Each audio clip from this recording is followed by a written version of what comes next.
It ain't my first rodeo in a crime scene. Alright class, settle down and let me tell you the story.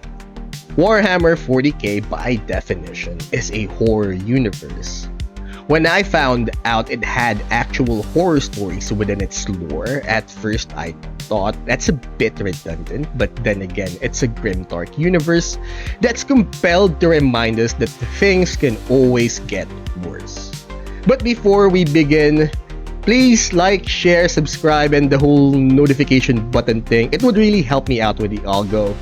Also, we do this live on Twitch. Please join me because it's lonely out here. Anyways, happy Halloween, you guys, and here we go.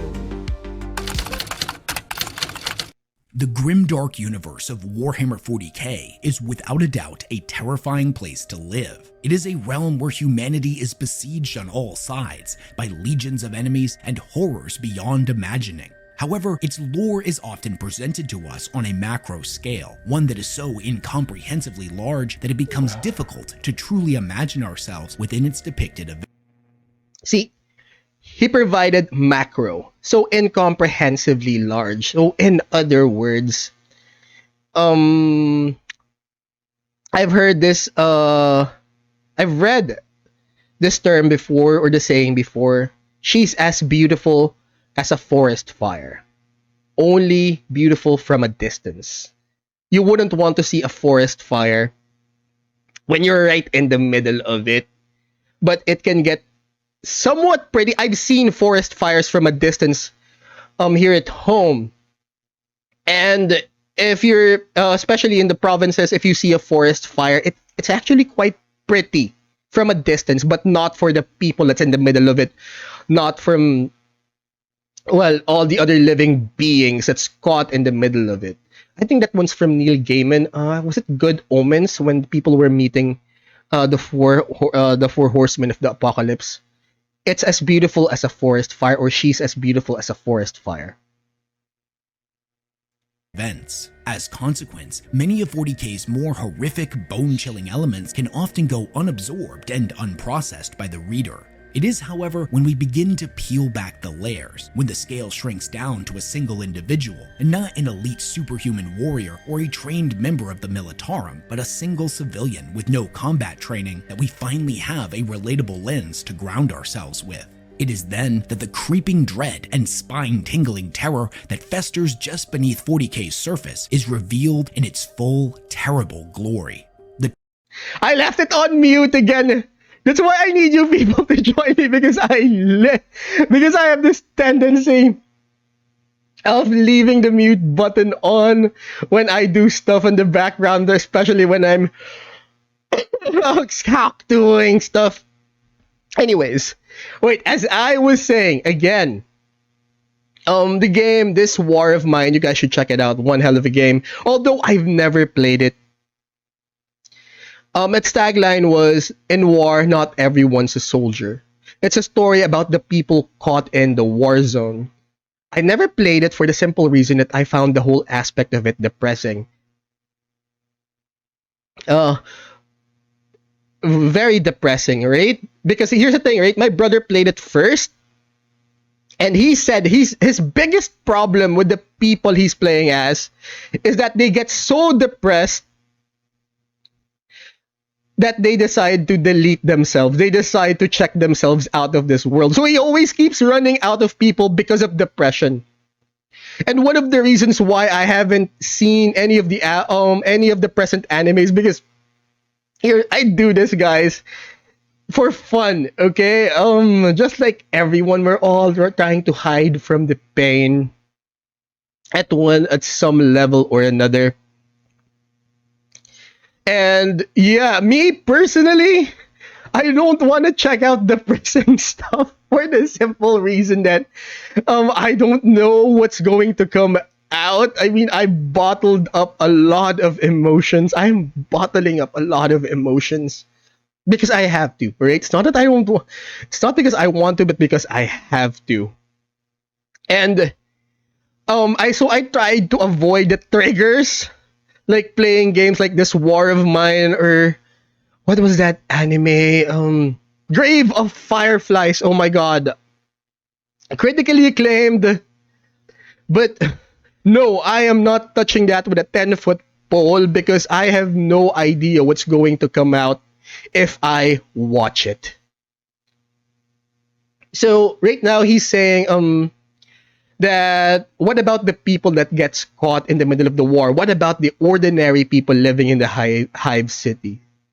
The title of tonight's tale is Pentimento by Nick Kine, a short story included in the Warhammer horror anthology The Harrowed Paths, released in February 2021. As always, I implore you to support the original release and have included a link to this anthology down in the description below. Additionally, I want to give an extra big thank you to Louise of Rogue Hobbies and Chris Tester for lending their voices to this project. Both of their channels will be linked down in the description as well, and it would mean a lot to me if you went over there and supported them. Louise does amazing miniature painting work, and Chris is a professional full-time voice actor with a deep love of 40K. In tonight's story, we cross the Great Rift and venture into the dark corners of Imperium Nihilus, far removed from the Emperor's light. Here, we find the isolated city of Durgoth, where a sadistic killer is prowling the streets and turning its citizens into grotesque works of art. Okay. So grotesque works of art. I'm trying to remember the name of that serial killer whose thing was that he decides to end people and then he turns them into a work of art. I can't remember if it's a documentary I've seen or was it... What was the name of that horror film or that horror trilogy where there's a guy that where there's some sort of a monster wakes up every 20 years or so and he turns people into this mosaic, this horror mosaic. So it seems like the cause of the horror is that the farther you stray from God's light, yes, from the meme, or the farther you stray from, or the farther you are from the Emperor, the worse it gets. Not bad, the worse it gets. It gets worse. Follow a woman named Maybeth, a once world-renowned artist who has fallen on hard times and now finds herself working alongside the city's peacekeepers, trying to find reason behind the killings and stop the murderer. But is this truly just a case of homicidal madness, just a reflection of the killer's fraying sanity, or is it the harbinger of something far worse, something ancient, malevolent, and darker than Maybeth could possibly imagine? Come with me, my friends. Gather round and listen well as we peel back the layers of madness to find what terrors lurk beneath in the Grimdark Story Hour. For all of Maybeth's flaws, of which she would admit there were many, she knew art. Even before the training she had received from the legendary Hakasto as his only protege, art had always been something that was innate to her. It was in her blood, it flowed through every vein and sparked in every synapse. It was a core pillar of who she was as a woman. Her gifts had brought her both fame and fortune, though nowadays, both were in short supply. She had resorted to taking on odd jobs in order to survive, and though her name may not have carried the weight that it once did, there was still work for somebody with her talents in the city of Durgoth, though it was becoming increasingly hard to come by. The job she found herself on tonight, contracted by the city's peacekeepers though, was by far the most disturbing she had ever taken. So it's Leonardo da Vinci if he decided to put on human experiments instead of making or inventing stuff apart from his actual art. She decided to play with human lives. She found herself in a ruined cathedral on the outskirts of town, bearing witness to the grotesque and the profane, using her skills to render the murder scene in ink and charcoal. Despite the macabre subject matter, she recognized it for what it was.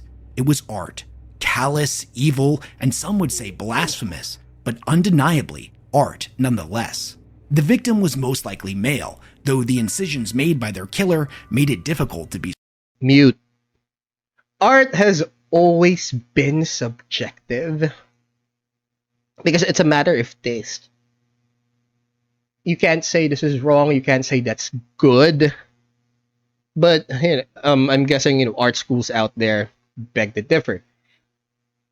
There was what was that? The Monuments Men, this film, The Monuments Men, where they had a bunch of art experts and art critics try to save Europe's art. from the war. And I remember there was this scene where they were being shown a bunch of paintings, and one of the experts says, "Huh, not bad. I mean, not good, but definitely not bad. Somewhere along the lines of mediocre." And the other character said, "Oh, you think so? Because this is Adolf Hitler's artwork." That's always been the subject of memes. It all began when Adolf Hitler was rejected from art school. And apparently, according to that film, according to those art experts, it wasn't bad. His work wasn't bad, but I guess for the art school, not bad simply isn't good enough to get in. Guess he didn't take rejection that well. Certain. The body stood erect and cruciform, naked and without modesty. The murder scene almost had a ritualistic quality to it. Although the nature of the killer's intended message was lost on both her and the peacekeepers, Maybeth was certain he had meant to make a statement through his work. As she sketched out the body, she couldn't help but reminisce. So she didn't see the. Did she see the message to it? Because in almost all serial killer documentaries, there's always the message and there's always the optics. So I'm guessing she didn't see the message, but she saw the beauty in the whole thing. On old times, even if it meant acknowledging just how far she had fallen. In the past, the work her and Acosto had produced together was venerated around the world. She used to have a waiting list of models who would give anything to pose for one of her sketches.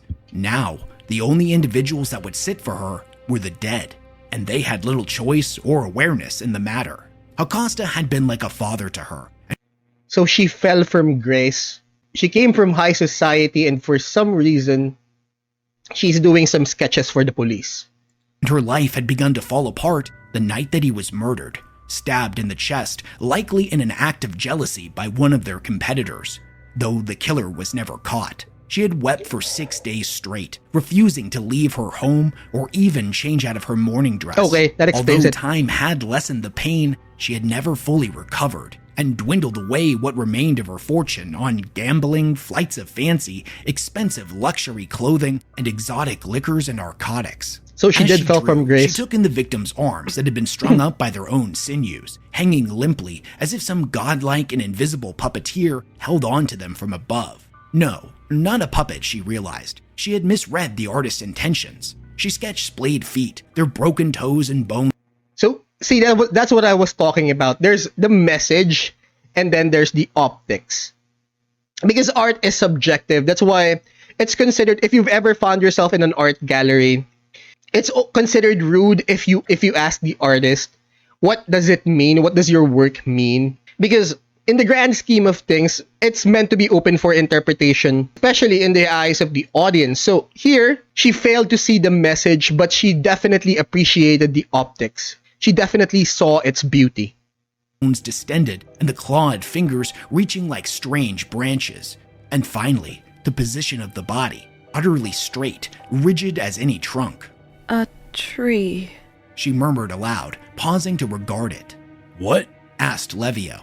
The proctor was gruff and unshaven, badly dressed and foul of mood, and he hid his irritation poorly. a tree. Maybeth repeated, her charcoal stylus poised. He has been arranged in the manner and aspect of a tree.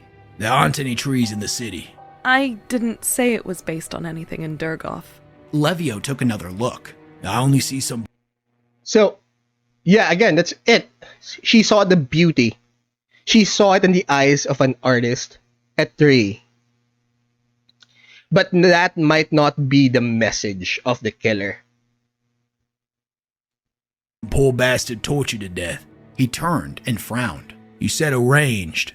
Maybeth nodded. Yeah, what do you think it means? Growth, rebirth, knowledge, maybe? She said. A tree has a broad symbolic meaning. I don't see meaning.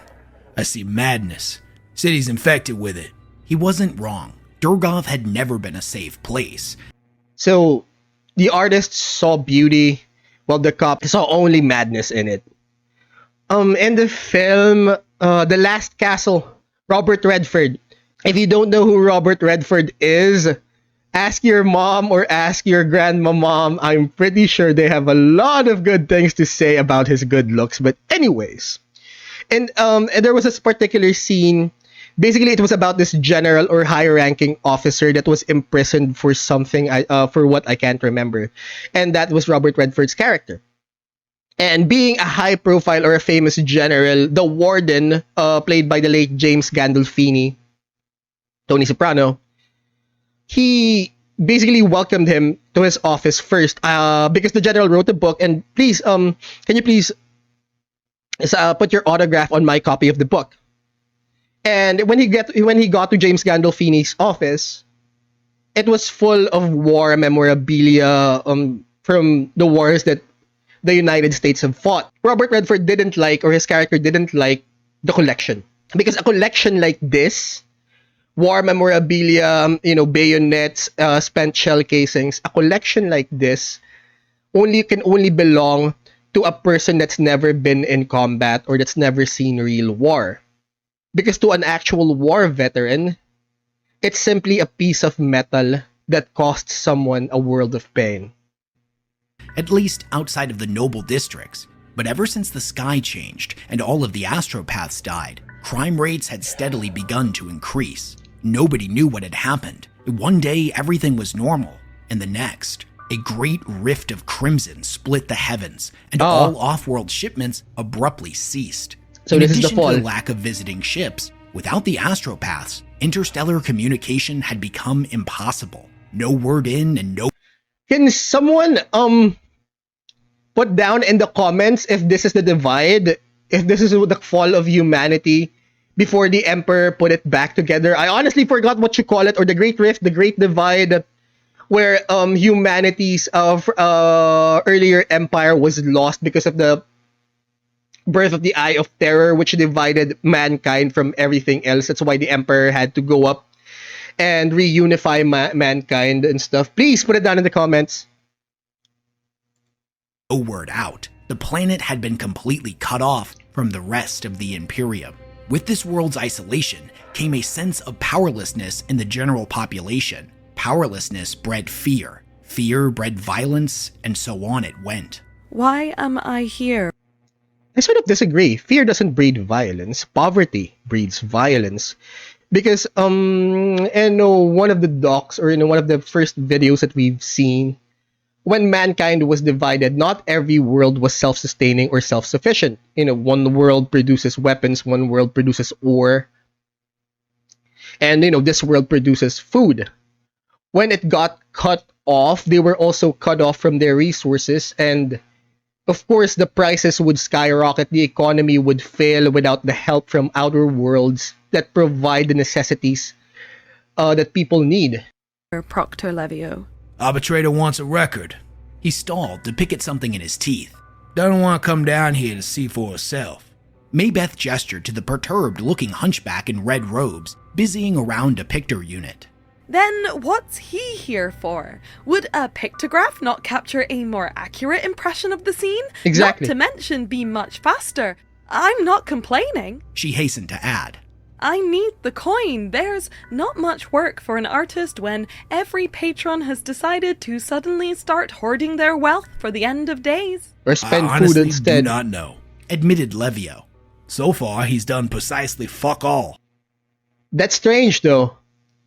Because in crime scenes, you have your CSI. Why would they need an artist to render? Wait. I'm gonna try and make a guess that the serial killer is a fan of this artist. Okay, so that's our theory, right?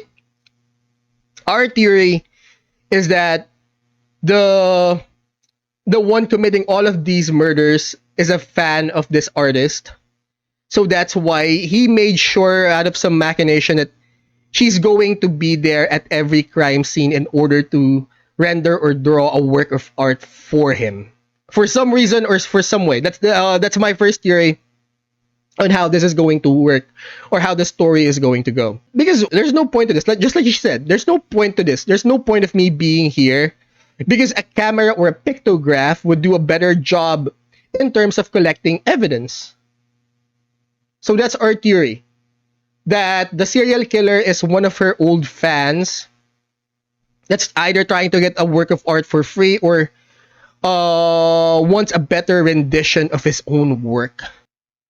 The hunchback's robes, visible disfigurements, and cybernetic augmentations marked him as a sacristan, an individual wholly dedicated to the utilization and repair of machines. He was switching out parts from the pictor and replacing its power cells, while muttering a series of choice expletives. Levio pulled out a folder from under his coat and handed it to her. She opened it up and flipped through its contents. It was full of dozens of blurred images.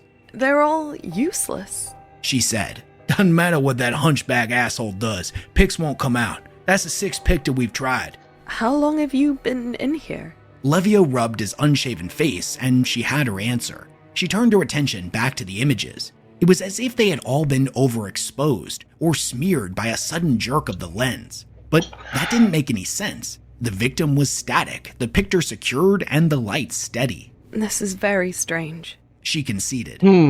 I've gone from strange to irritating, and I'm circling livid. Or suicidal, said Levio. It changes by the minute. Maybeth glanced down at her sketch. The rendering was good. The curve of the thigh, the overall musculature, the texture of the lank hair and scarred flesh, as vivid as she had ever been on parchment. Could it be that the serial killer is influential enough? Because it feels like that someone is trying to influence the whole objective, since the whole objective is for her to render the art. So it could be that the killer is influential or rich enough to make sure that only she can produce art like this, because it's like taking a picture of the Mona Lisa. Wouldn't make any sense. Seeing a photograph of the artwork and seeing the artwork itself are two very different things. I've been to some displays where it feels like an essence has been lost. Because if you're seeing a piece of art from a picture, like seeing the Mona Lisa online, it wouldn't feel like anything. But here's the thing, right? I promise you, if you see the actual art itself in person, you will feel things. And the mark of a great piece of work or piece of art is that it's supposed to make you feel something.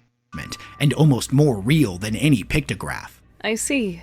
She said, handing back the folder. So if you don't mind, said Levio. Hurry the hell up. I can't get out of here until you finished. He walked away in order to berate the sacristan some more, leaving Maybeth to it. Charming. She whispered. She was almost done anyways, just a little bit more detailing left to do. She reached into her field kit and pulled out a magnifying lens that she fit over her left eye. Up close, the scene felt intimate. Every knife stroke revealed, every abuse, and it was neat murder, almost surgical. It spoke to obsession. She let her gaze linger on the victim's face, and she felt as if something was staring back at her through those cold, dead eyes. Perhaps it was recognition. Though she wanted to recoil, she found herself drawn in. The lips were barely parted, but she caught the suggestion of white teeth, and then they moved. Whoa. Holy crap. The voice was like a lover's warm breath against her neck, warm and susurrant. The scent of cloying lavender filled her nose. Maybeth tore away the lens, let out a stifled cry, and spun around, but there was no one there. Levio ran back into the room, reaching for his sidearm. It's nothing, she said, a little breathless, and out of instinct touched her neck. It felt cold, like a strange absence. He scowled at her, turned away, and went to light up a smoke. After a few moments, she reluctantly put the lens back on, but when she looked back, nothing had happened. The body remained where it was, just as horrific and lifeless as ever. There was no voice in her ear, no breath on her neck, and no scent of lavender. Just the smell of old blood and musty prayer scrolls, common in an abandoned chapel like this one. She quickly finished her work and handed the drawings to the proctor on the way out. I expect prompt payment, she said, as way of a parting shot. She could still hear his coarse laughter, following her all the way until she left the building. So outside, her trust... Wait, so the subject started speaking to her? Interesting. She's still processing grief, right? Now she's just doing art to survive. Because her mentor was killed. Yeah, I feel like there's a conspiracy behind this. Because her mentor was killed out of nowhere. They think it's just a jealous rival. And then she went into deep depression, 7 stages of grief thing.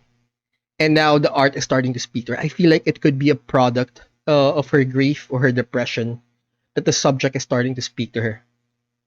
Servitor Gethic was waiting for her as always. His eyes were heavy and dull, barely comprehending his surroundings. As she passed, she commanded the servitor to follow, and he obeyed, clumping clumsily behind her. Wait, so private citizens can own or can have the services of a servitor? Because, can someone please put it down in the comments? Because I know for a fact that servitors serve the Empire, and I was under the impression that they were for the exclusive use of the Imperium or, well, the Imperium's army, because servitors are mainly composed of criminals that were lobotomized in order to be obedient so they could serve. So, yeah, can they actually be owned by private individuals or private citizens? Because apparently she was rich enough as a celebrity artist, so does she have a servitor because it was a form of special dispensation? Was it a gift by someone from the Empire? Or could, regular people or at least rich people simply own servitors? The night sky was an arterial red, and she could hear shouting in the distance. Gethic may not have been a combat servitor and made for a truly miserable bodyguard, but he was big and intimidating, and the city was dangerous. It paid to have protection. She always hated the way he smelled, like machine oil, rust, and ammonia, but right now, she found herself enjoying it. It brings helped comfort. Banish the memory of that sickly lavender. She made her way to the mag rail and found a seat in one of the train cars. When the other patrons saw her servitor, they gave her a wide berth. As the train made its rattling journey through the city, she looked out of the grimy window and tried to remember everything as she had experienced it in the church. The voice, the breath, the lavender. Surely it had just been a the lavender is starting to become a theme, and I'm honestly surprised that they still know what lavender is in this Grimdark universe. Hallucination brought on by stress, but it felt so real. The voice had been so peculiar, she didn't know how her mind would be capable of forming it. It was definitely male for sure, but both old and melodic, with an accent she couldn't trace. Definitely not one she had ever heard on Durgoff. She found her fingers gently rubbing at the back of her neck as everything in her world began to grow hazy. And then she heard it again. Paradise. She sat bolt upright, suddenly aware of her surroundings. She was sweating and her heart was racing, but when she looked into the reflection of the glass, the only face staring back at her was her own. She saw her clothing and her jewelry, good robes and a vermilion cloak. It may have been last season's fashion, and she knew she wouldn't be able to keep it up like she used to.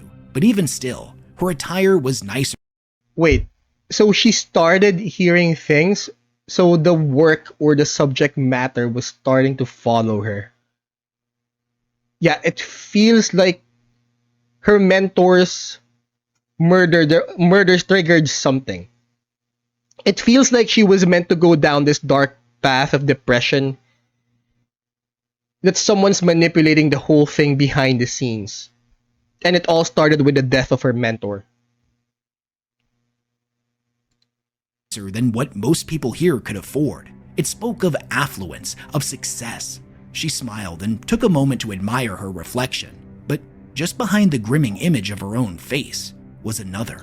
It was human, but big, with a rictus smile that spread unnaturally wide. She turned around, and there it her is. heart pounding in her chest, but there was no one sitting behind her. A few of the Factorum workers farther in the back of the carriage glanced in her direction, surprised by the sudden movement. The madness but was quickly beginning. Lost interest. She looked back at her reflection, but the face was gone. She The had been seeds so of madness startled have been that she planted. nearly missed her stop and had to dash for the exit, Gethic lumbering in tow. I need to find a different line of work, Gethic. She said, rubbing her eyes as they walked. He didn't reply. A different line of work? Is it enlisting in the army, which culminates in annexing another country? I'm so sorry. I'm not sure if that joke is in poor taste with how Adolf Hitler's career began. He never did, merely shadowed her as always. After a short walk from the train, they approached the old Auric house, the hab unit that had served as her home for many years and whose history mirrored her own. Way back in the day, the Auric house had been a world-renowned place of grandeur and luxury. an exclusive gathering place for lucrative artistic types. Now it was decaying, its glitz and glamour replaced with cracking paint and tarnished walls. She greeted the door warden. See, here's the thing. Art has always been the pinnacle of civilization. It is the mark of civilization. Because after survival, generally humans... Alright, we've got Maslow's hierarchy of needs. Please Google it. Not gonna explain the entire thing. So you've got, food, water, shelter. Then next is self-fulfillment. Or the pinnacle would be self-fulfillment and self-expression. So after the planet got cut off from the rest of the universe, we go back to the basics. Food, water, shelter, medicine. The whole art thing, entertainment was the first to go.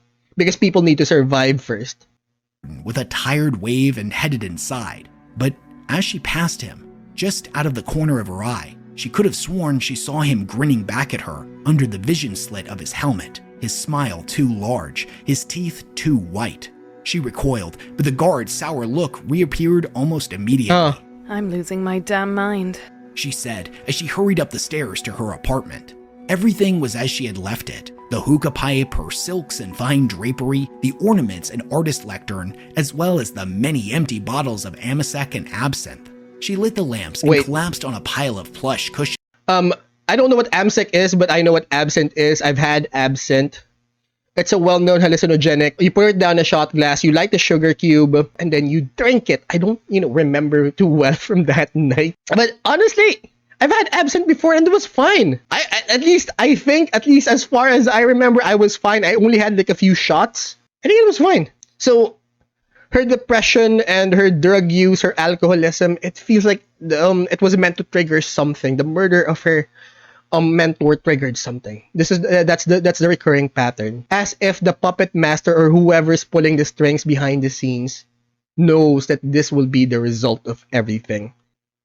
Her hand outstretched for a drink that Gethic instinctively provided. She told them to leave her to her drinking and then reached out to light up the hookah. She took several long drafts of the Kalma smoke. It was expensive and not easy to get a hold of, but to her, it was worth every penny. She drank and smoked until she felt her eyelids growing heavy. So, it seems like she's still into downers. She's still into drugs. Because of her job. Because apparently, she's already broke. She's financially in dire straits, yet she's still spending on these things. So, yeah, she had jewelry, she had refinement and everything. So, she still hasn't sold everything. She's broke, but she's not that broke. Fingers slipping from the neck of the pipe, she drifted off into a fitful sleep, her last conscious thoughts being of the sickly sweet scent of lavender. She dreamed of a forest, but not one made from trees. It was a forest of the dead, each body standing unnaturally stiff, their feet rooted to the earth, and their limbs contorting into twisting, elongated branches, each oozing the thick red sap of their blood. She awoke drenched in a sweat, the lingering scent of warm copper already fading from her memory. Her room was filled with the gray light of early morning. Gethic was standing over her. What in the hell's... She croaked, annoyed at her own skittishness. Her throat was dry and scratchy, and her voice came out as a choked rasp. It was as if she had been screaming in her sleep, but she couldn't remember why or what she had dreamt about. Whatever the subject of her nightmares, she reasoned her thrashing must have triggered Gethic's protection protocols. She told the servitor that she was fine and was about to wave him off when she noticed that he had something clutched in his right hand. It was a long cylindrical package with an attached note. It was from Urena, an ex-lover turned a better, as the trajectory of Maybeth's career changed and so did her suitors. For the most part, they had stayed on friendly terms, and now their relationship was purely business. Even still, seeing her delicate handwriting again triggered old memories and provoked a frisson of lust. Whereas Maybeth had grown more reclusive ever since Akasto's death, Urena still diligently maintained a vast and somewhat secretive web of connections and clientele. She would act as a middleman between Maybeth and clients in need of a skilled artist. It had actually been Urena who secured Maybeth's contract with the Peacekeepers in the first place. Definitely not Maybeth's preferred work, but it kept her glasses full and the debtors away, so she was grateful to her nonetheless. She took the package from Gethic, Okay. laid it on the table, and unfurled the note. Mab, it began. I think I may have found the last decent Alright.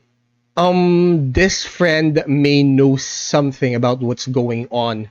Or I'm willing to bet that this friend is part of the conspiracy, whether she's aware of it or not. Because apparently she's the one who's been giving her work or providing her with work. Huh, interesting. paying commission in this entire shit heap of a city. A private contract, 3 pieces, simple restoration needed. Yes, I know it's still low end, but it pays better than the Peacekeepers and So there she's are an agent. fewer dead bodies. P.S. That ugly golem of yours needs a wash. The package itself clearly originated from a mercantile house. It was marked with the letter V and the commissioner's address. Well done, Urena. Inside of the tube, she Urena. found an envelope containing half of the fee paid up front and 3 rolled pieces of canvas. She unfurled them and laid them out on the floor. Each was a painting depicting a holy scene from the Imperium's history. They were all faded and in clear need of restoration. She didn't recognize any of the saints, cardinals, or other spiritual leaders depicted. She Interesting. only saw the work that needed to be done. She fashioned some simple frames for them, mounted them, and set them on her lectern. She studied them and regarded it as a set, even though the styles differed enough to indicate that they were painted by different artists at different points in time. She wondered what interest a mercantile house would have with ecclesiarchical relics like these. Wait. Different artists, different points in time. So is she part of this cycle now? Because there's a cycle, right? Different artists, different points in time. And it seems like she's meant to provide the 4th piece. She's number 4. And then the cycle continues that after her, there's going to be another artist. Is this where this is going? Before she could get to work, she had to determine their condition and assess any and all damage. The canvases were old and clearly had not been disturbed in quite some time. Each of the paintings had been preserved with oils, which caused them to stiffen and flake at the edges. She worked steadily, reinvigorating the tired pastels, giving them vibrance and depth. The brighter she made the images, the lighter her mood became. The work was methodical and repetitive, but she found it strangely soothing. It was as if faith and protection radiated from these canvases and balmed the fear and uneasiness from before. It's becoming a part of her, or she's becoming a part of it. She got so lost in her work that the hours passed by without her realizing. She was in the middle of restoring a cardinal's vestments when suddenly her phonogram began to ring, causing her to jump in alarm. She turned and picked it up and heard Levio on the other end. Need your talents again. I have other work, Proctor. That can wait. Your contract gives the city unrestricted access. Can it possibly wait? I am in the middle of something. So am I. It's another one. Same as last time? Another one. Different. Different how? I'm not describing it over the phonogram. He snapped and quickly regained his composure. Just get down here. He Get cut the down feed here. and the phonogram line went dead. Maybeth looked back at the paintings. They would have to wait, for the dead, it seemed, would not. Just like before, the second murder also took place in a dilapidated church. As she entered the sanctuary, she had to crane her So, religious paintings and all of the murders seem to be going on in churches. neck to see the victim, who had been suspended in the air on a series of wires. But as she looked, to her horror, she realized that they weren't wires at all. They were veins that had been pulled from its arms and woven together like wire. The killer had hung the dead like a piece of fine art to be admired. Behind the victim was an immense window, its glass It's rising. smeared in blood. Dim red light streamed through, casting the chamber an arterial red. The body It started creating from the a tree ragged dark growing, shadow. and Its now it's arms rising. were outstretched and its legs pinned together. But most disturbingly of all, the victim's skin had been flayed from its back and chest and then spread out behind it like a pair of leathery. So, like a tree, it started growing and now it's shedding its skin, or it's shedding its cocoon, rising into the heavens. At least that's how I see it. What? It ain't my first rodeo in a crime scene. Wings in a horrific mockery of an angel. Its ribs were splayed open and rimmed with glistening blood. A rubbery track unfurled from its abdomen like a gory streamer into a pile of intertwined organs that had been heaped below it. Mysteriously, the killer had left the victim's face unmarred, with one exception. One of the eyes had been carved out. Throne. Uttered Maybeth and swiftly What? covered her mouth.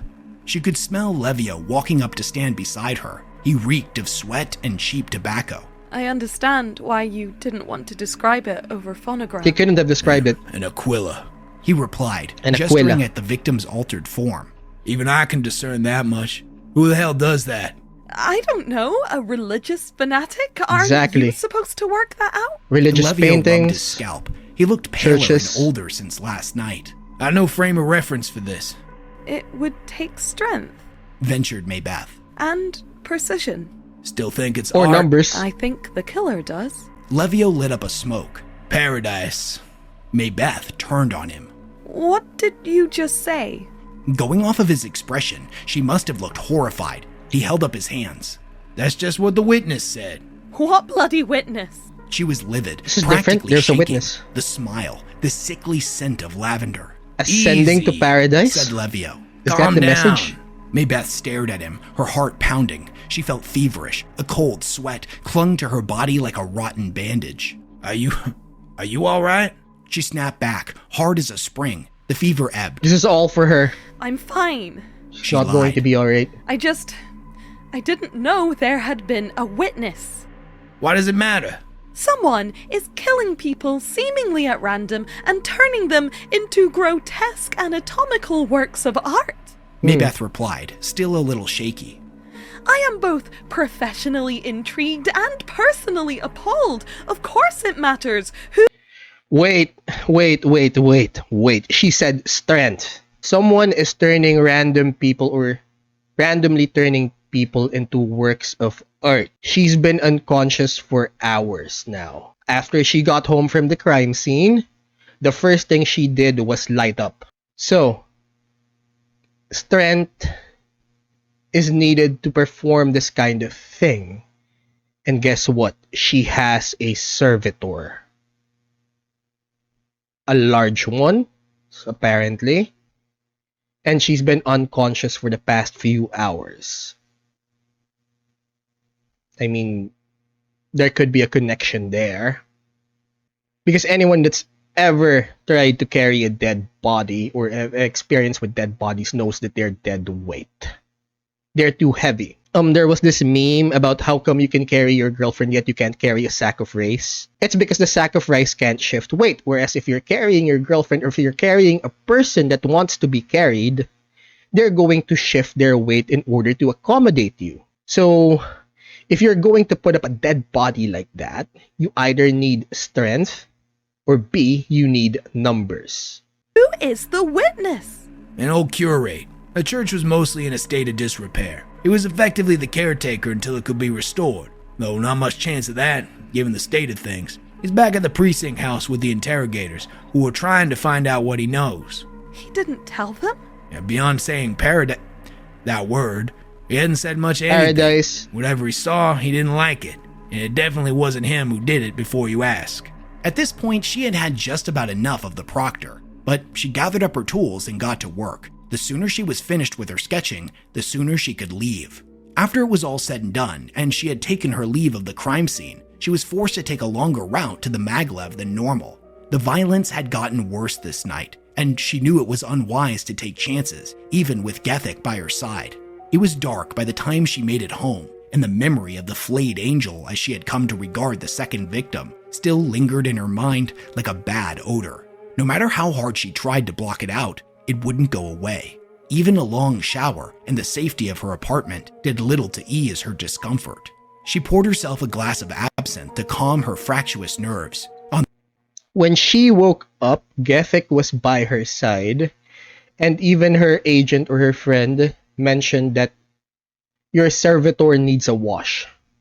Maybe that's the reason why the smell or the stench lingers. Because the thing or the person that's actually doing the heavy work is there with her.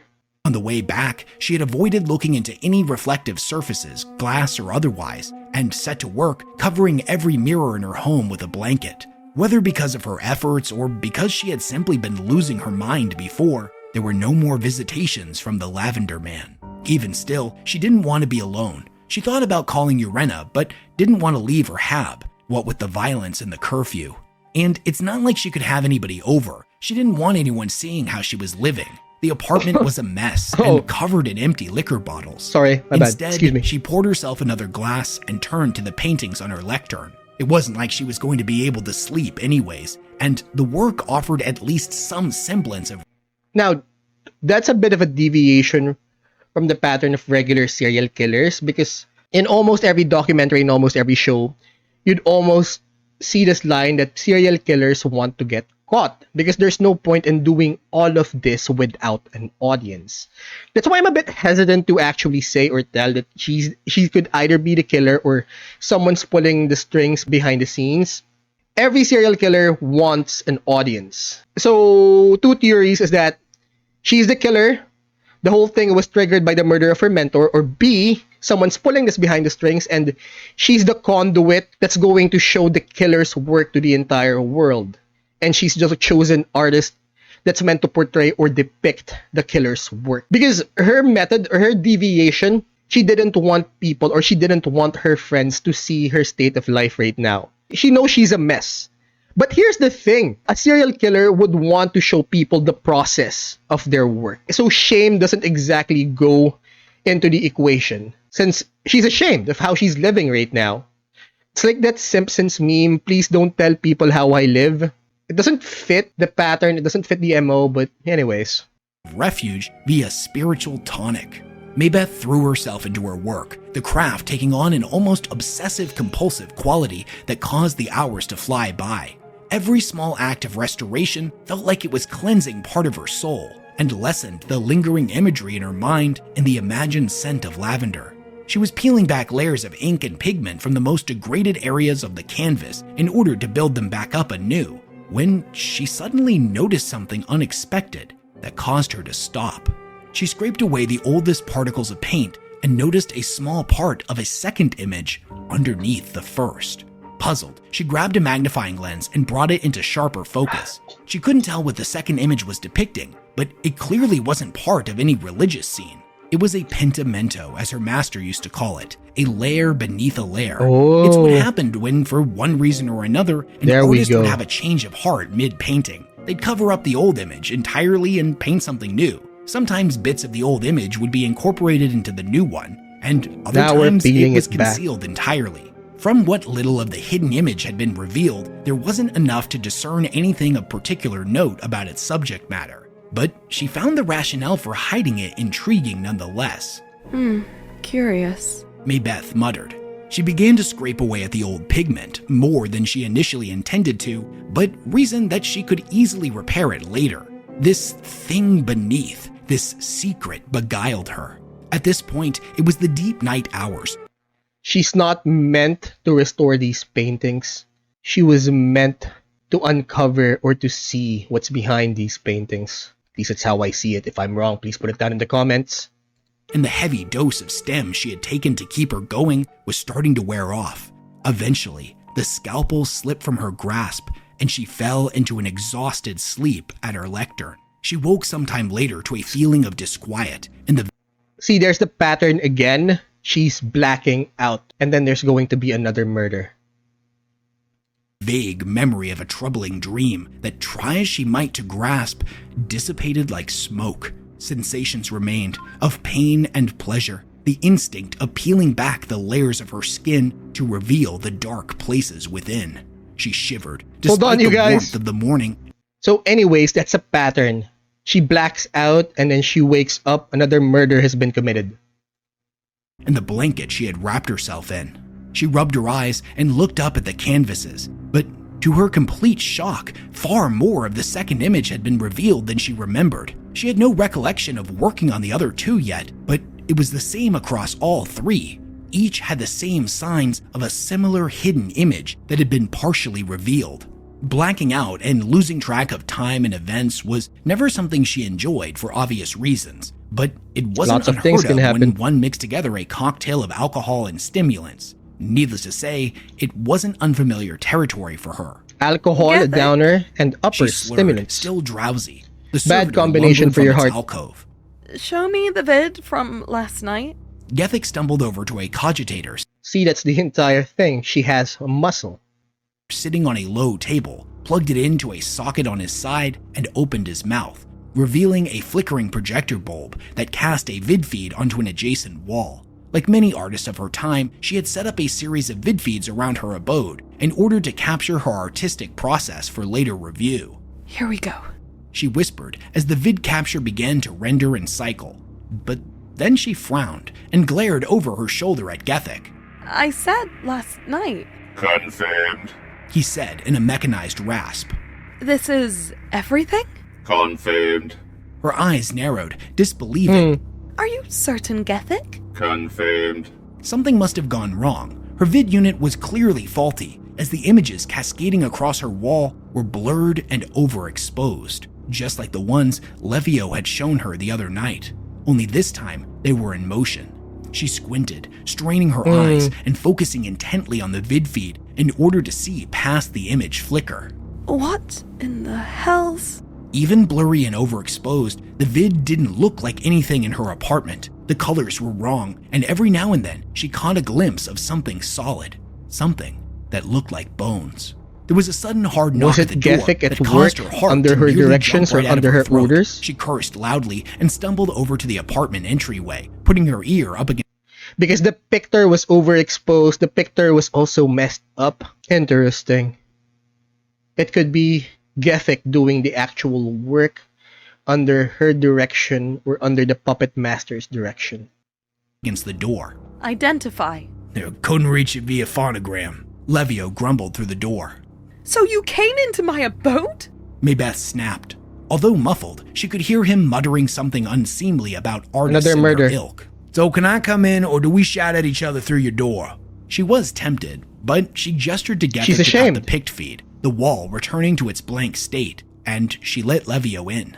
The sight of the proctor, disheveled, pale, and even thin, brought back the fear he had become synonymous with. Is it him? She asked in a quiet voice. Again? The Lavender Man? Levio nodded and didn't challenge her. He had smelled it too, which meant that she hadn't imagined it. There was something else going on. Take me there. She said, sparing a weary glance back at the paintings. Everything about the next murder was different. It wasn't in a church or a temple. There was no blood-stained glass or dusty prayer scrolls. Instead, it had been done in a park, a large clearing surrounded by woodlands. The body had been staked out. So it's finally broken through. It has grown, shed its skin or its cocoon. It's rising up to the heaven, and now it's broken through. That seems to be the pattern. limbs meticulously and perfectly bifurcated, 4 becoming 8 and arranged in the shape of an 8-pointed star. It had been meticulously drained of every last Now drop in the of stars, blood, 8-pointed causing stars. the victim's pale flesh to shimmer in Now the a rain part of the like heavens. wet marble. The peacekeepers wore black carapace and were armed this time, each carrying a shotgun to ward off curious spectators. Why? She asked simply. Why what? Levio answered. I'm not a damn mind shriver. How should I know why the sick bastard is doing this? No. Said Maybeth patiently. Why do you need me to illustrate this? It has to be captured, known. He said, then added more quietly. Allegedly, certain parties are interested. He Certain extended parties are his interested. middle finger so that it looked like the letter I. Interrogators? And worse, I expect. He lit a smoke, and Maybeth noticed that his fingers were trembling. Note that he said certain parties are interested. So he could be referring to a clandestine arm or division of the government, or B, he could be referring to private parties. Look, if you don't want to, He could have easily said, my superiors are interested, which means there's a clandestine division or department operating to know what's behind these murders, or B, someone from the outside or a private party is interested. I can say I couldn't find you. Won't your colleague say I was here? Maybeth gestured to the peacekeepers on sentry duty in the distance, partially veiled by the rain. She pulled up her coat collar, but it wasn't much comfort. They want rid of this as much as I do. City's going to the hells in case you didn't notice. She'd noticed. So, they don't give two shits about you. Reassuring. You know what I mean.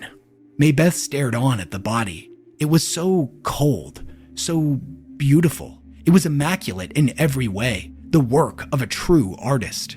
I want to do it. Like She her. said, mumbling the words. The weather had grown steadily worse since she had arrived, and Levio sheltered her with the parasol she had brought to the scene, his face a picture of resigned annoyance. Is it a statement? Is that it? He asked after a while. Is that what he's doing, do you think? Maybeth kept illustrating, her strokes deft and assured despite the horrific nature of her composition. I don't think it's as random as it appears. Said Maybeth. A tree, an angel, and Now it's a this. star. She paused to flex her fingers, which were tight after prolonged Rising into the use of a heavens and charcoal becoming part of stylus. heaven. It's almost Becoming as if part of he's paradise. recreating something. A Paradise. ritual, perhaps. The parasol shivered as Levio tried to stifle a sudden intake of breath. Ever since the skies changed, he said at length, the city's changed, and us with it. By us, he meant Durgoff's citizens. It's always been bad here. Murder, discord, the things people will do to each other. I've seen it all. But this is the first time I've ever felt such fear. Not just my own, but it's everywhere. It's like it slipped in through the cracks when the sky turned red, and it's been Mass hysteria, mass anxiety. I read somewhere that if you guys noticed that the numbers of ADHD, autism, and other psychological disorders or mental incapacities are up, it was because of the pandemic. Because apparently people are a creature of habit. We continue the cycle, we go to work, we go to bed, we party on the weekends. So that's a cycle that keeps us from basically looking inward to ourselves or looking into our disorders. When that cycle was broken because of the lockdowns, a lot of the disorders come out because it's these patterns that keep people from looking inward to themselves, that keep people from self-reflecting. We're too busy with work, we're too busy with school, so we don't really have the time to actually look inward or basically process our feelings or our thoughts. But when the lockdowns came in, or when everything changed, we finally had the time. We finally had the opportunity. If you've noticed on your feed, autism's the rage, ADHD's the rage, anxiety, it all came out. So I guess the same thing's happening to them when the sky changed color. Everything came out. A lot of things that you don't think about generally comes to the surface. Death, existence, just being alone with your thoughts is one horrifying prospect for a lot of people. seeping into us ever since. It's in our air, our food, our bodies. Is it What chaos are you trying to say, Proctor? in this universe? He rubbed his chin, the lip biting now chronic. Have you ever felt rain before it starts? Smelled it or tasted it on the air and Yeah, there's a just word for knew? that. Of course. Hasn't everyone to some extent? It feels like that, like something's coming. Something's Only big, it isn't rain. something bad, He fell silent after that. She something finished up evil her this work way and comes. gave him a curt wave as she turned to take her leave. He had a vacant look in his eyes and seemed almost hollow. He reminded her of Gethic. Something is coming, only it isn't rain. The words followed her after she left the murder scene, and so too the scent of lavender, faint on the air. Levio must have smelled it too, but neither spoke of it. To do so would only make it more real. She returned to her home, ready to indulge in the pious restoration of the saints, purification through art. She had only been working for a few minutes when the brush suddenly paused in her hand. I have to know. She murmured as a deep obsession took hold. She was as the proverbial sailor, and the Pentimento her siren. She would go gratefully to their rocks. She put down the brush, picked up a scalpel, and turned her attention to the promise has of to the know what's unknown. behind them. She worked feverishly, almost in a frenzy, She has to scraping away uncover it. flecks of paint like skin from a flayed corpse. The pigment peeled away without resistance, as if what was lurking beneath wanted to be found, as if it had been waiting for this for a very long time. She's After part of the several project hours now. of peeling and scraping, a vista began to materialize beneath the veneer of the first. It was Eden, a beautiful Paradise. landscape of lush, exotic flowers and strange crystals that twinkled in the sunlight. But there was something else here, something that her own eyes refused to acknowledge. Even still, Something that comprehension lurks struck beneath. her like a mag train, and she realized her mistake, her awful, terrible mistake. This landscape, it was... Paradise. She Yes, it rasped was. and fell into a deep, fathomless dream. She's walking barefoot, the morning dew cool and refreshing against her bare skin. A grove has risen up around her, swollen with strange trees, ripe with luscious heart-shaped fruit. She's tempted to reach out and pluck one, but something stops her. She can hear thunder in the distance, or what sounds like thunder, and a white noise susurration, a murmur at first that steadily grows in droning intensity. She freezes like prey that's caught the scent of a predator. She turns and she sees him, his image obscured in shadow, cast by the strange trees.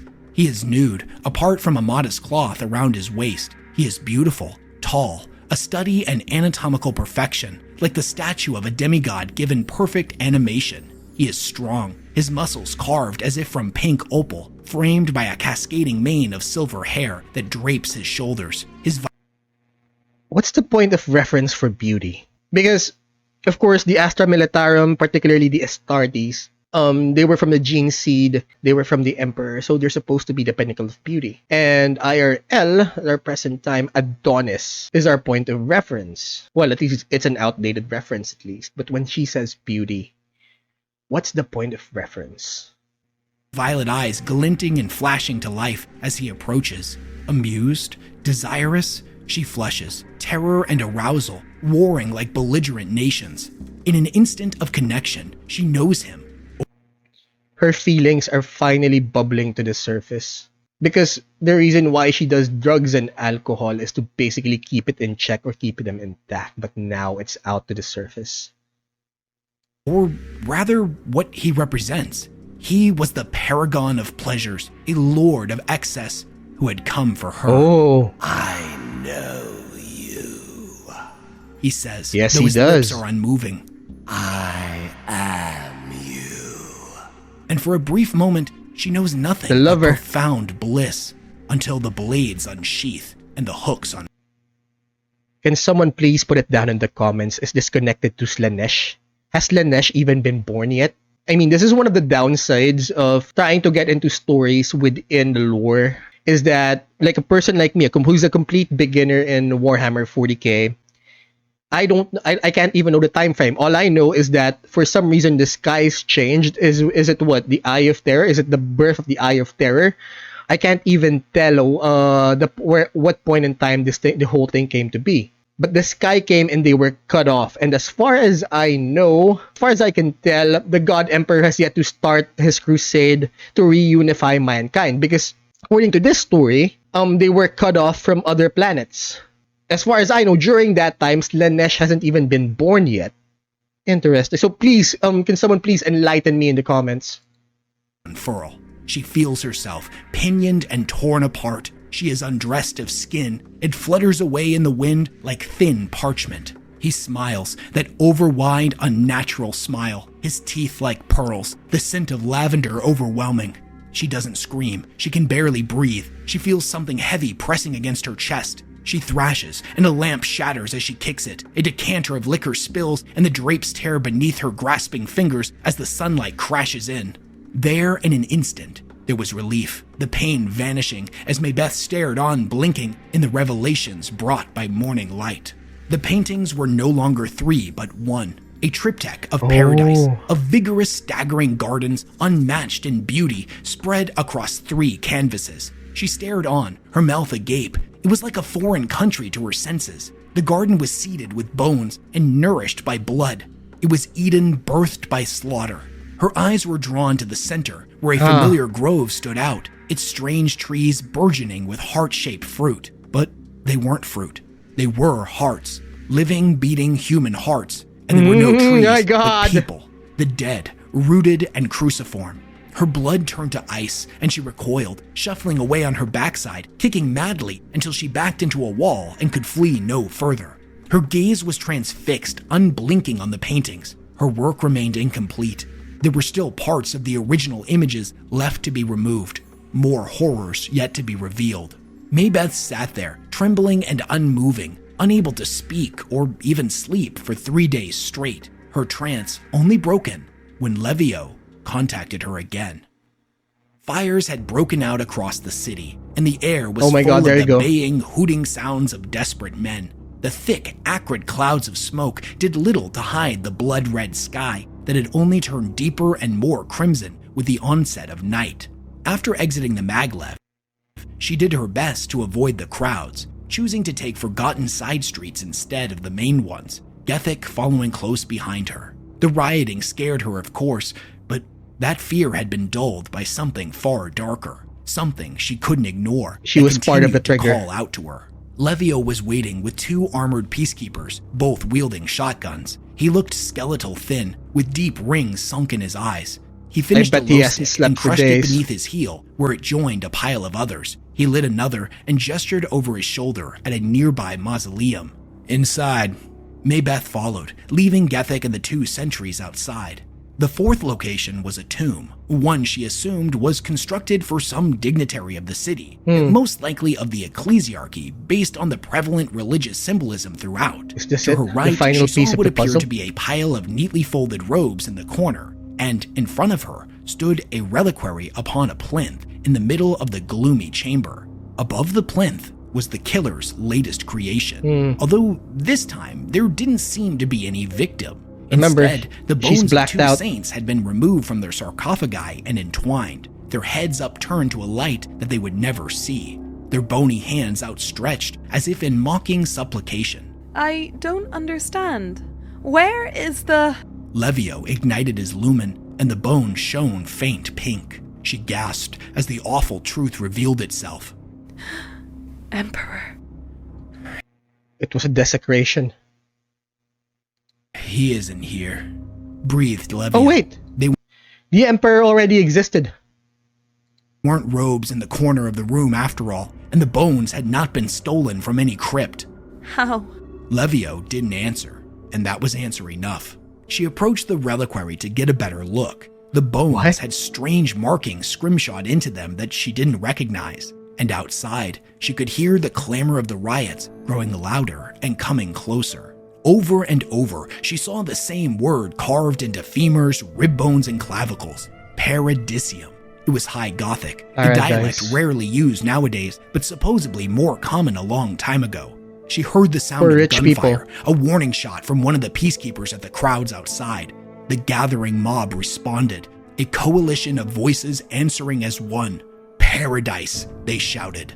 I can't do this. She said as she dropped No, she her can't. tools and fled the chamber. She stepped outside into chaos. The crowd was frenzied, like fearful wild animals, fleeing from fire and knives, desperate to quench their terror with blood. The shotgun barked again, so close it made her jump and her ears ring with tinnitus. The tomb was situated in a natural valley, and in the distance, coming down the ramps, she could see more men being drawn in. The shotgun barked again, this time no longer in warning, as a man was cut down. The peacekeepers bellowed their authority at the coming horde, but their words lacked conviction. Levio didn't join them, choosing instead to stay behind with the dead. Breathless, terrified, her mind close to shutting down, Maybeth called out. Gethic, She rasped. get me away from here. The servitor Yeah. obeyed, his lurching patchwork frame never more reassuring as it drove like a plow into the mob. She stayed close behind him, desperately clinging to his belt. Behind her, she could hear the shotgun speak again and again until it had run out of words, and a press of shouting men descended upon Not them. enough bullets. Luckily, the mob seemed to have no interest in her, though she surely would have been collateral if it had not been for Gethic, who was now acting like a battering ram. She tried not to think about it, but she knew that he had killed a few in his charge. She could hear bones breaking underneath, and cries of pain suddenly choked off under his lumbering iron footfalls. After pushing their way through the last of the riot, the servitor began to slow down. He stumbled, a dozen wounds spilling blood and oil, his dull eyes as uncomprehending as always. A servitor is a cyborg, but it's still a thing of flesh, and she knew his injuries were mortal. He kept going as far as he could, committed to protecting her all the way up until the end. Eventually, he slumped in a manner akin to a puppet going slack after its strings had been cut. Half blind in panic, she left him behind and ran the rest of the way to her hab building. She bolted up the stairs, got to her unit, and threw herself inside. Her heart was hammering in her chest as she made her way into the studio where the paintings stood. But they had changed. More of the old renderings of the saints had been further scraped away. Whether by her hand or another, she could no longer tell. She went to the phonogram and tried to contact Yorena. She had an entire speech prepared. She would demand to know where these paintings came from and who the sick bastard was that commissioned her services. She's still trying to solve the mystery, but it could be her. She just lost her muscle, though. She would refuse the rest of the payment, claim the paintings were a cult, and would threaten to report them to the interrogators. But Yorena never answered. The phonogram returned only cold, dead static. She slammed the receiver cup down so hard it shattered part of the plastic. She wanted to scream. She wanted to harness all of her anger as a natural antidote to her fear. Above all else, she wanted answers and to be rid of the paintings for good. Against her better senses, she snatched up all three of them, quickly bundled them together, and made her way back out into the city. Part of her wanted to simply burn them and be done with it, but she knew it would only make things worse for her. After everything that had happened, everything she had been through, adding a powerful and angry patron to her woes was not something she desired. After all, the merchants of Durgoff were known for many things, but forgiveness, especially in matters of property, was not one of them. It might not matter anyways. The city was burning, at least here in the slums and the poorer districts, something that would surely spread to the merchant and noble districts in good time. A fever of madness had gripped the population, and their fear had spread like a plague. She knew all too well that terror was a great motivator for selfish men Is it to hide chaos? their anxieties behind Can someone put it down that this is chaos? This is the work of chaos? It feels and sounds like it. cruelty and violence. She wanted to turn back. She wanted to shut herself away. She wanted to barricade herself inside her home and never come back out. But she knew she couldn't. She could be burned had to out. see this through. She had to make sure that these were returned to their rightful owner. Only then could she go back into that familiar comfort of hiding. She had been hiding for a long time, ever since Acosto. Ever since. She was so lost in her thoughts, she almost didn't realize that she had arrived at her destination. Valgast Exports. She had never heard of it, but the address matched what was on the original package. The property was made up of both a nondiscrete warehouse and connecting office building, surrounded by a tall fence of razor wire. The entire thing was on fire. Every square inch was wreathed in flames that reached into the sky and stained the foreboding crimson. Wait, this fire? Is someone trying to cover their tracks? Or is it collateral? A byproduct of the riots?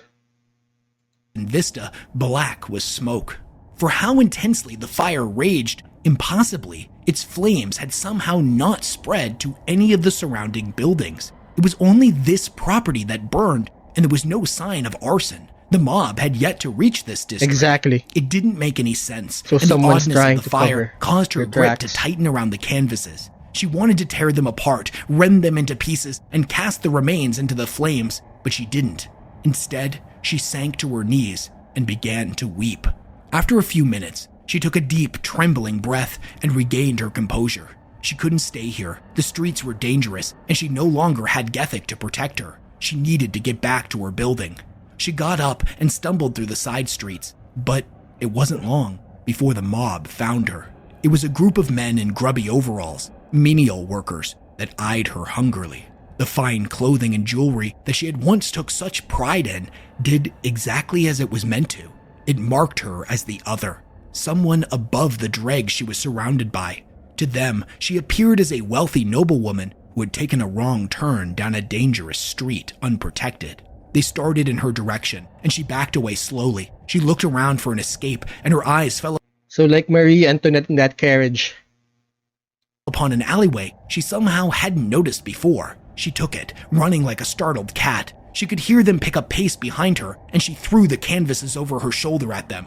She didn't care anymore about the merchants. They could burn with the warehouse for all she cared. Behind her, she could hear grunting and the sound of heavy, dirty boots. They were closing in, driven on by something animalistic. As she ran, she could hear them getting closer and closer, and then suddenly, there was nothing. After a few hundred yards, she slowed to a stop. The faint scent of lavender prickled her nose, and she whirled around in panic, half expecting to see him. But the alley she was in was empty. No one was chasing her either. The entire street was silent, as if holding its breath. It had been a close call, and she wasn't going to take her good fortune for granted. She stayed out of sight and made her way back to the old Auric house. She staggered inside, her breathing coming in ragged gasps. She was shaking uncontrollably, and as the adrenaline began to bleed away, the trauma settled in. A drink would ease her nerves, and maybe a whole bottle, maybe two. The edge of her glass chinked as it met the lip of the bottle. She filled it, drained it down in a single gulp. She's lost now, but what would be the point? Pattern is blackout murder, blackout murder, blackout murder. But with everything that's going on,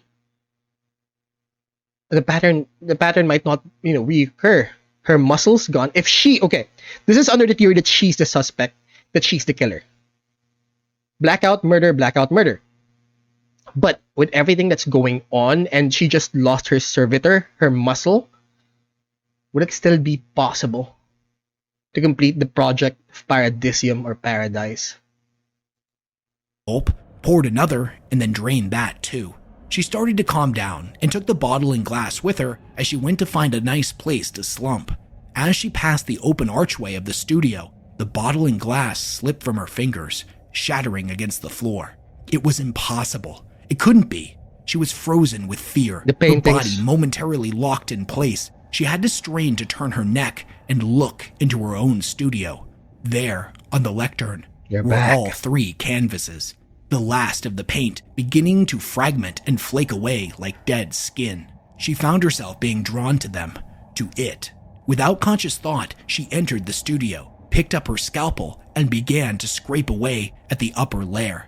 With every stroke, greater and greater horrors revealed themselves. Is that it was Horus? a scene of beauty and torture, of unparalleled human suffering, so vivid she swore she could hear the screaming. Tears were streaming down her face, but she couldn't pull away. It had her now. Perhaps it had taken her long ago on that first night. Perhaps this was inevitable. Hakasto had always taught her that art was a voyeur upon the soul, its flaws and virtues laid It's a bare reflection. upon canvas. This painting, this true image, was a conduit to the realm of the soul, and something had found its way through. In the center of the painting, the Lavender Man stood proudly amongst his depravity, his paradise, immortalized in oil paint. Whoever the artist had been had captured his essence perfectly. Her hand froze as a terrible thought entered her mind. She wondered if any of this was actually paint. She felt a gentle touch on the back of her hand, nudging her to continue. She shuddered as the scent of lavender, stronger than ever now, filled her nose, and she felt a warm breath on the back of her neck. I am here, the killer said without speaking. So she's here to complete the project. She's here to complete the painting. Can someone put it down in the comments if this is Lanesh or if this is another chaos god? Who is this? as I promised I would be. She had done this. Her pride, her obsession, her excesses, it had brought her to his attention. Please. She tried to whisper, but a soft susurration stayed any further objection. The city outside was eating itself. The rioting was everywhere. It had risen like a black tide to wash away anything good and pure. She bit her lips so hard it drew blood, desperately trying to use pain to drown out her fear. The cloying scent of the Lavender Man's Who is perfume this? made her gag, but she couldn't stop. She could feel the heat of his skin near her own, both a furnace and a glacier. She scraped away the above to reveal the below, knowing that as she did, his foothold in reality solidified.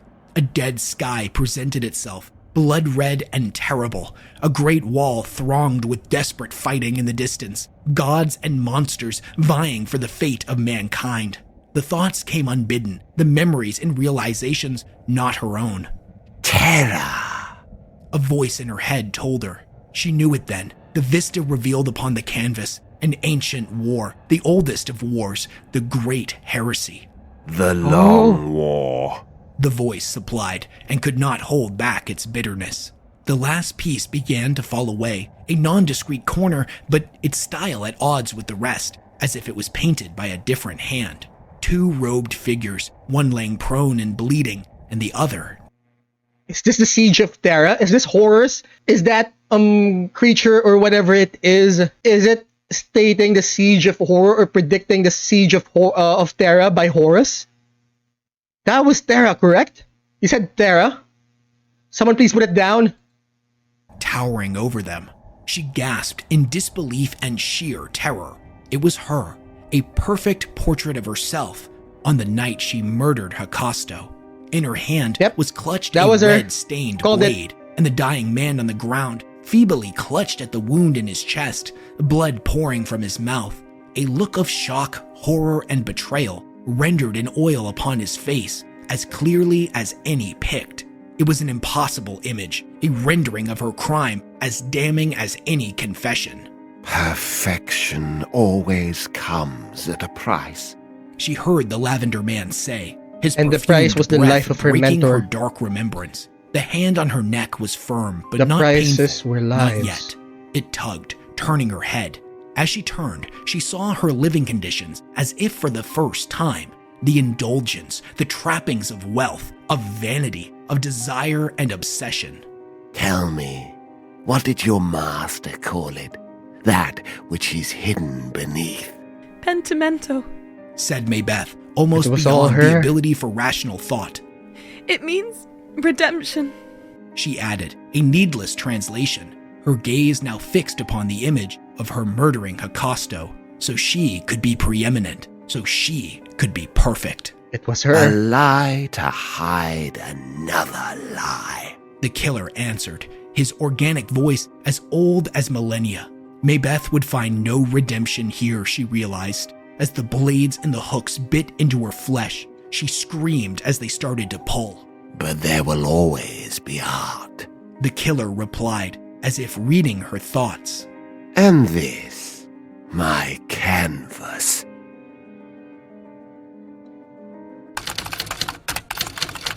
Thank you for watching, guys. Now you all know the drill. Please like, share, and subscribe, and don't forget to hit that notification button. It would help me out greatly with the YouTube algo. Now, if you guys want me to check out other stories, please let me know in the comments.